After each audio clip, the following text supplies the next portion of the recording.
పొందాడు, ఆశీర్వాదం పొందాడు, అభివృద్ధి పొందాడు, ఆదరణ పొందాడు. ఒక గొప్ప వ్యక్తి దేవుడు ఆయనకి అక్కడ చేశాడు. అంతే కదా. సో ఇవన్నీ ఎలా జరిగినాయి అంటే దేవుడి పట్ల ఆయన భయం. మన జీవితంలో ఇప్పుడు ఇవాళ మనము భయపడుతున్నామండి. మా దారి ఏంటి, మా గమ్యం ఏంటి, ఎవరు మాకు దిక్కు అనేది ఉందా మీకు? మా పనిలో మనమే ఉన్నాం. దేవుడు ఉన్నారు అని మనకి గుర్తుందా?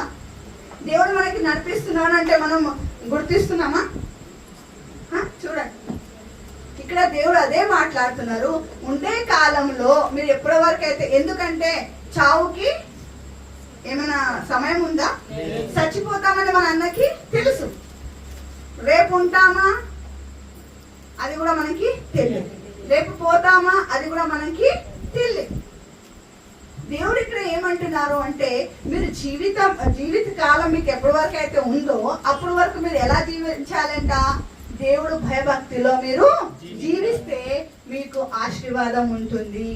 మీ బలము మీకు బలము, మీ ధనము, మీది టైము వేస్ట్ కాదు. కొంచెమైనా మీరు దేవుడికి ఉపయోగపడతారు. అలాంటి జీవితము మనము జీవించాలి అని దేవుడు అంటున్నారు. మీరు దేవుడి పట్ల మీకు భయం ఉంటే దేవుడు మాకు వాగ్దానం ఏమి ఇస్తున్నాడంటే ఈరోజు నీ మార్గాన్ని నీకు తెలివి చేస్తాను అంటున్నాను, చూపిస్తాను అంటున్నారు, బోధిస్తాను అంటున్నారు. నువ్వు లాభమే పొందుతావు. నువ్వు పొందిన మార్గంలోనే, నేను చూపించిన మార్గంలోనే నువ్వు వెళ్తావు, నడుస్తావు. కానీ నువ్వు చేయాల్సింది ఒకటి, అదేంటి? నా పట్ల విశ్వాసంతో, భయముతో నువ్వు జీవించాలి. భయం లేదు బ్రతుకు అంటే వేస్ట్. భయము కంపల్సరీ ఉండాలి. ఎప్పుడైతే మీలో భయం పుడతాడో, భయం వస్తుంది, అప్పుడు మీరు నీతిని నేర్చుకుంటారు. ఎప్పుడైతే మీరు నీతిని నేర్చుకుంటారో అప్పుడే మీరు అభివృద్ధి పొందుతారు. అర్థమైందా? భయం ఫస్ట్. భయం వస్తే మీకు నీతి నేర్చుకుంటారు. నీతి అంటే తెలుసా? ధర్మం. నీతిని నేర్చుకుంటారు. నీతిని నేర్చుకున్న తర్వాత మీరు అభివృద్ధి పొందుతారు.